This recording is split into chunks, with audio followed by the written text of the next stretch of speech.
G'day folks, and welcome to my comparison of the DR-Z400 and the KTM 500 EXC.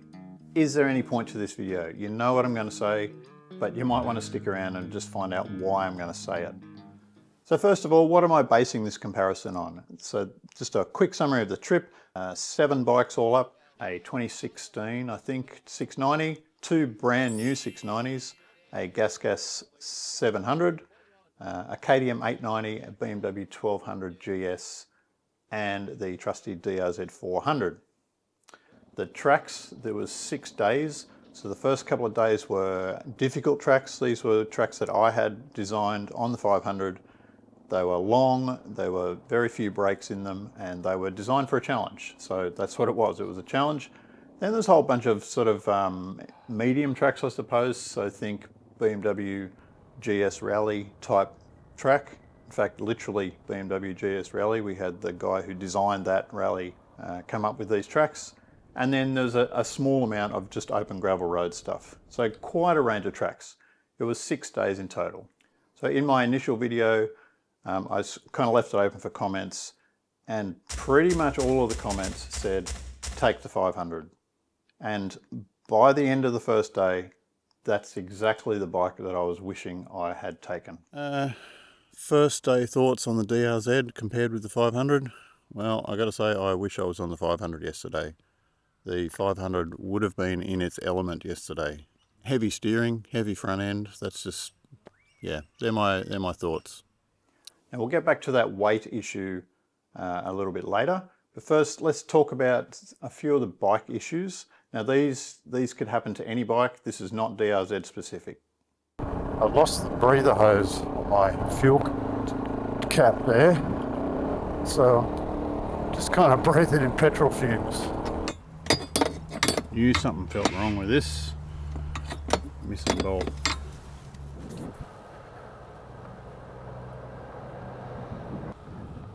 Uh-oh. That's the Farm bike's having trouble. farm bike. What's happened? This wheel's all loose. All the spokes are loose. Spoke spanner, try and tighten them up. There is a bit of a minor issue with this ram point. It seems to be really loose. I don't want it to break the plastic. It needs to be strengthened under there, but I can't do that now, obviously, so I'm just moving the carper ride unit down to this mount.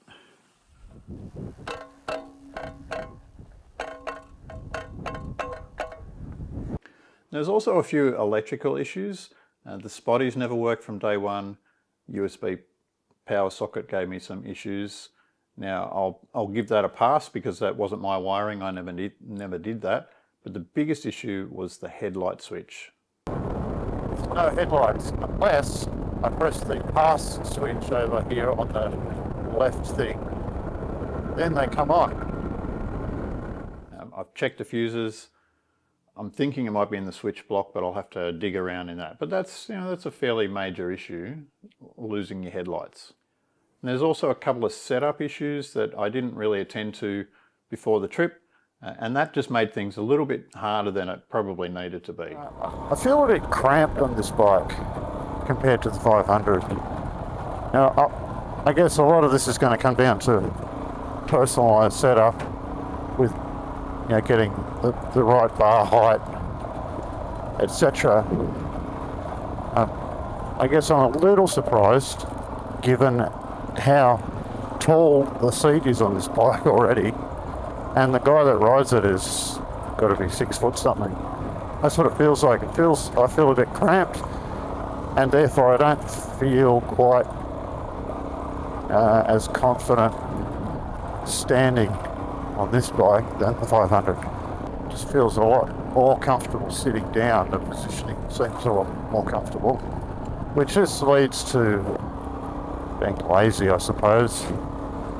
Tend to sit down more, so you feel all the bumps more, and you just feel a bit more worn out at the end of the day.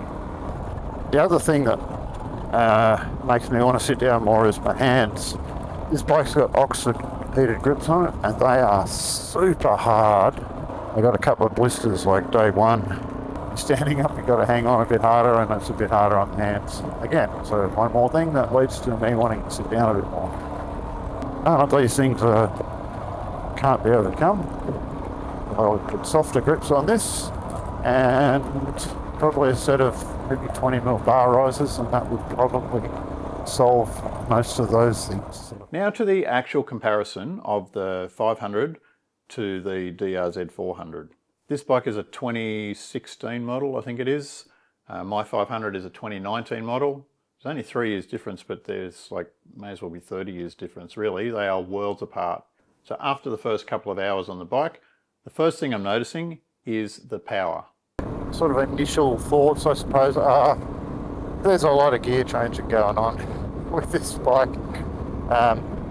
I think it's got a wide ratio gearbox, which is good. It actually had me a bit confused. I thought this must have been a 6-speed box, like for the higher speed stuff. But when I say gear change, it's just where you can sort of get away with a bit more. On the 500, you keep it in a gear and you just wind it on and it just goes. Not so much with this one. You've got to change gears to get the power down.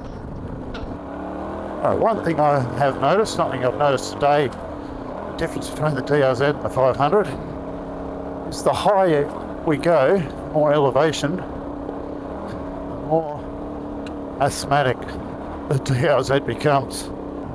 And this morning we're up near like 1400 and it wasn't happy. Well, it still runs. Just lacks a bit of power.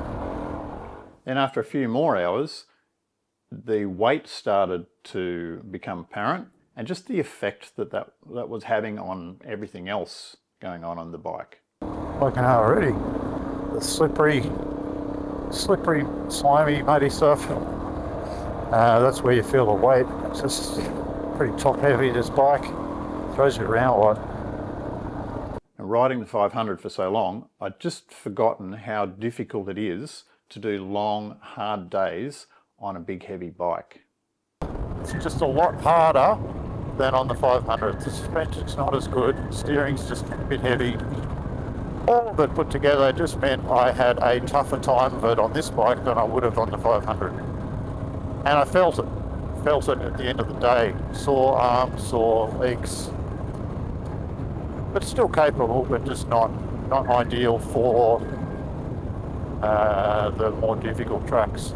This sort of stuff though, these forest twin tracks, this is great. And some of the big open road tracks that we did this morning, fabulous bike. Just plods along, no dramas. The DR-Z has slow, heavy steering. The suspension, it's sprung well, but it just couldn't soak up the bumps like the 500 does, and so I was just being bounced all over the track all of the time. On the rocky tracks, I was just getting bounced from one side of the track to the other, and I was just far less confident with the front end than on the 500. So that just meant I was slower. I was always slower than the other bikes. I was just continually getting overtaken by everyone else. Farm bike's looking a bit squirrely well, Kev. Bit what? The farm bike's looking a bit squirrely well. Squirmy. Squirrely, yeah. Going from one side of the track to the other. Yeah, it's just a bit of hard work, but yeah. So here's my final little clip on my thoughts on the 500. And I'll be back after that with my own summary here at the desk. So I've got to say, as the trip went on, I guess I got more used to the DR-Z. Like, you work with what you got, right? So I've worked out the brakes, I've worked out what the suspension can and can't do, and made some adjustments. Honestly, as an all-rounder, the 400, for the price of it, simplicity of it, probably a great bike. If you just want to get into this game relatively cheaply, maybe you don't know if you want to commit 20 grand to a bike, just get one of these and you can probably find them second hand for half that, with all the accessories already on them. The biggest issue is just the suspension, front end. Front end on the 500 is amazing compared to this. Would I do this trip again on this bike, given the two in the shed? No. I would absolutely ride the 500. And honestly, I will probably not ride this bike again. But I don't have to, because it's not mine. If I had to, I would. No issues. But given the choice, it will be 500 every time. So there you have it. The DR-Z is a very capable bike. Everyone was pretty impressed at just how well the farm bike handled the tracks and how well it kept up with them. I mean, it handled everything that I threw at it. It's going to get you there, it's going to get you home again, and it's going to do it with a fairly minimum of fuss. It's just going to be a little bit difficult to do. As an entry-level platform into the world of adventure bikes, you could do far worse than the DR-Z400. But honestly, I think you can actually do far better, especially at the price point of a new one. Now, like I mentioned, this is the old model. This is about 10 grand. And for 10 grand, there's quite a few competitors now. So you've got the KTM 390 Adventure. You've got the CF Moto 450 MT, which everyone seems to be raving about, at roughly the same sort of a price. Obviously later this year, Suzuki will be bringing out their new DR-Z4S, all new, all updated fuel injected version of the DR-Z400. I suspect that'll be a little bit more than 10 grand though, based on the US price, which is about 9,000 US. So probably going to be 12 or 13,000 by the time it gets here, at least, which kind of starts to creep up a bit there. If you want to get into adventure bikes, and you can find one of these older DR-Z400s, at a significant discount, maybe 6,000–7,000 with some accessories on it, it's probably a really good starting place. But that's kind of the thing. It is just a starting place, in my opinion. The thoughts in my head when I'm riding the DR-Z400 is exactly what I was thinking when I had the 650. Totally capable. It will go forever. It's going to get you anywhere. But is it exciting? No, and I just reckon life's too short for just plodding along. So thanks for watching the review. Hope you got something out of it. I will catch you in the next one. Bye for now.